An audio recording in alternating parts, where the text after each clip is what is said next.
공천 과정에서 한동훈 비대위원장과 윤석열 대통령이 충돌해서 네.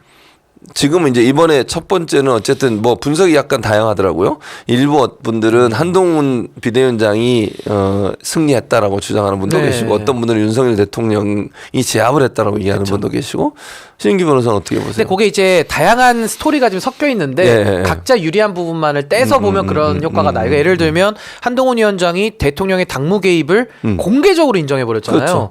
이거는 대통령 실정법 위반했으니까 잡아가세요라는 네. 뜻이거든요. 네. 이걸 보면은 야 이거 한동훈 위원장이 작심을 했네. 대통령을 소위 말해서 구속도 될 수 있는 네. 깜빵 갈 수 있는 사안으로. 일을 폭로를 하네. 네. 이러면 이긴 것처럼 보이죠. 네. 근데 저는 그거는 한동훈 위원장의 저는 엄청난 실수라고 보고요. 그러니까 정무적 판단이 흐릿해서 사실 그런 것들은 있더라도 얘기하기가 굉장히 조심스러운 거거든요. 그렇죠, 원래. 같은 국정운영의 파트너로서는. 근데 맞아요. 그건 저는 엄청난 대통령한테는 좀 신뢰를 깼던 이제 그런 행동이라고 보고 결과적으로 전 윤석열 대통령이 이긴 거라고 봅니다. 왜냐하면 그 다음날 서천 그 화재 피해 현장 맞아요. 가서 네. 물론 그 장소를 재난 현장을 정치적으로 이용한 것도 문제지만은 가서 한동훈 위원장이 90도로 인사를 하면서 대통령은 그냥 어깨 툭 치고 그렇죠. 넘어가 버리거든요. 지나갔죠. 그리고 그 이후에도 한동훈 위원장이 김건희의 김자도 못 꺼냅니다. 네. 명품백의 명자도 못 꺼냅니다.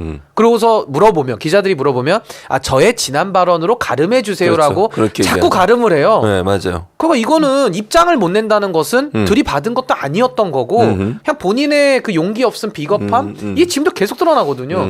근데 무슨 공천 국면에서 자기 목소리를 냅니까? 더하기 빼기도 못하면요 곱하기 나누기는 할 수가 없는 겁니다. 제가 볼 땐 그래요.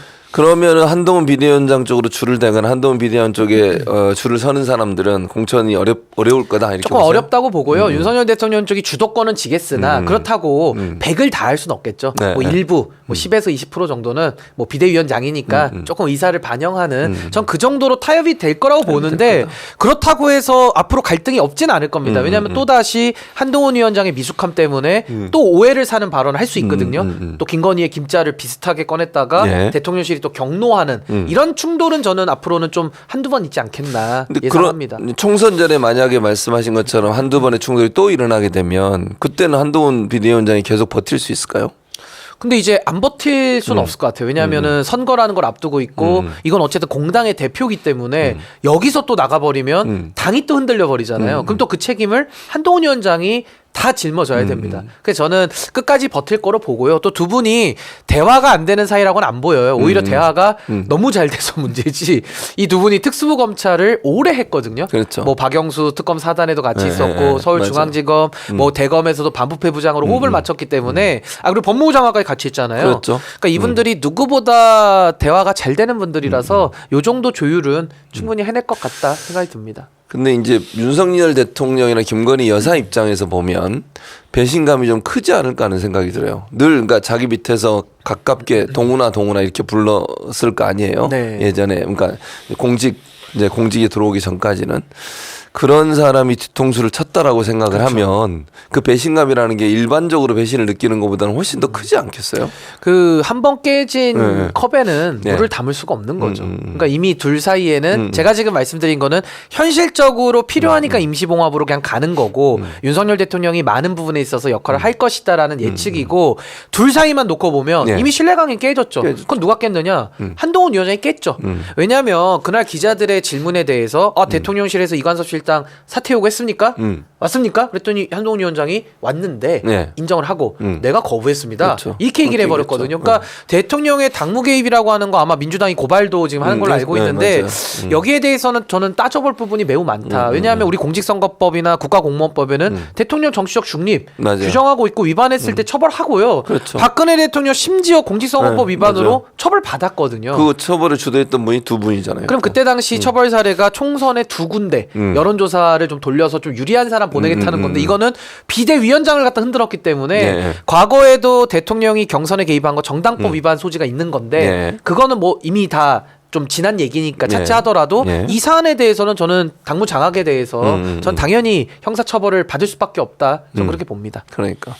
그래서 사실은 이제 앞으로도 이런 문제가 발생할 가능성이 높고 공천 과정에는 특히 이제 갈등 요소가 많아질 거라고 저는 생각을 하는데 한동훈 비대위원장 입장에서도 이제 본인이 방어할 수 있는 어떤 그 수단 같은 걸 갖고 있어야 되잖아요. 물론 저는 두 사람 다 윤석열, 한동훈 두 사람 다 서로의 약점을 잘 알고 있기 때문에 파국으로는 가지 않을 것 같아요. 네. 그렇게 되면 이제 서로 막 폭로하기 시작하면 이제 끝나는 거잖아요. 서로가 서로의 약점을 너무 잘 알지 않겠습니까? 두 사람이. 근데 그렇다 하더라도 이번 총선 과정에서 공천 과정에서 한동훈 비대위원장 입장에서 자기 사람들을 많이 심어놔야 나중에 재기할 수 있거나 또는 본인이 대선을 앞두고서 대선 주자로 뛰려고 할 때 도움을 많이 받을 수 있으니까 차기 권력으로서의 어떤 세력화도 해야 되고 그러면 공천 과정에서 보이지 않지만 치열한 어떤 경쟁이 있을 수밖에 없을 것 같아요. 근데 저는 엄밀히 말해서 한동훈 위원장이 자기 사람을 심는다는 것은 조금 먼 얘기고 왜냐하면 이분이 공무원 하다가 바로 들어왔잖아요. 네. 그래서 자기 사람 심고 싶어도 심을 사람도 없을 거예요. 뭐 법무부 직원들이 뭐 사직하고 넘어오지 않는 이상은. 근데 저는 그런 건 있겠죠. 현역 의원들을 얼마만큼 자기 사람 만들겠느냐. 이건 전 윤석열 대통령과는 이해충돌 지점이 분명히 있다고 생각합니다. 그렇다면 한동훈 위원장 입장에서는 예. 현역 의원들을 많이 살려주면서 그 사람들을 자기 사람으로 변화시키는 아마 이런 노력을 좀 하지 않을까 싶고요. 그것은 또 용산에서는 아 이거 국민의힘이 못하는데 현역들 더 놔둘 이유가 있냐. 현역들 기득권이니까 더 청산해야 된다. 이런 식으로 현역들을 몰아붙이면서 용산 사람들을 갖다 심으려고 할 거거든요. 물론 그 용산 사람들은 한동훈 위원장 사람은 아니죠. 그렇죠. 대척점에 서인 사람인데 그래서 저는 핵심은 현역 의원들을 얼마만큼 살릴 것이냐. 그 저는 살려준다면 그 현역 의원들은 거의 한동훈 위원장한테 편을 들 줄을 설 가능성이 매우 높다. 원래 그분들은 자주 바꿔왔던 분들이기 때문에 저는 그런 국면이 굉장히 중요해 보입니다. 그러면 이제 선거 끝나고 나면 총선 끝나고 나면 이제 본격적으로 차기 세력과 현 권력 간의 어떤 충돌의 양상이 드러날 수 있겠군요. 국회에서부터. 엄청 심하게 부딪힐 겁니다. 왜냐하면 당연히 이제 총선이 끝나면 현역 의원들은 더 이상 대통령 눈치 안 볼 거고요. 그렇죠. 그리고 무엇보다도 김건희 여사 이슈가 계속 살아있다면 결국 국회에서 법을 통과하고 지키거든요. 맞아요. 그럼 국회 안에서 결정해야 되는데 그 안에서 이제 대통령의 편을 안 들어주는 의원들이 꽤 다수가 이제 그룹이 형성되는 거기 때문에 그 사람들은 당연히 한동훈 위원장을 차기 권력으로 만들고 싶겠죠. 그렇죠. 그러면서 이거는 피할 수 없는 예견 가능한 이제 대전쟁이 이제 예고되어 있는 거죠. 현재 보면 보수 언론들의 논조도 상당히 좀 한동훈 비대위원장 쪽으로 좀 기울어 있는 것 같아요. 이미 조중동은 다 그렇게 그러니까 그렇게 정리한 하고 것 있잖아요. 같아요. 네, 그러니까 네. 선거 끝나고 나면 이제 김건희 여사 문제도 어떤 형식으로는 해결하려고 아마 노력을 할 것 같고 네. 해결이라 표현하는 건 제가 조중동이 나서서라도 막 공격을 계속 할 것 같아요. 예전에 지난번에도 몇 번 공격적인 어떤 칼럼을 쓰거나 아니면 기사가 나온 적이 있었잖아요. 네. 사과해야 된다. 조선일보에서도 강하게 그러니까요. 질타했었죠. 그리고 이제 한동훈을 막 띄워요.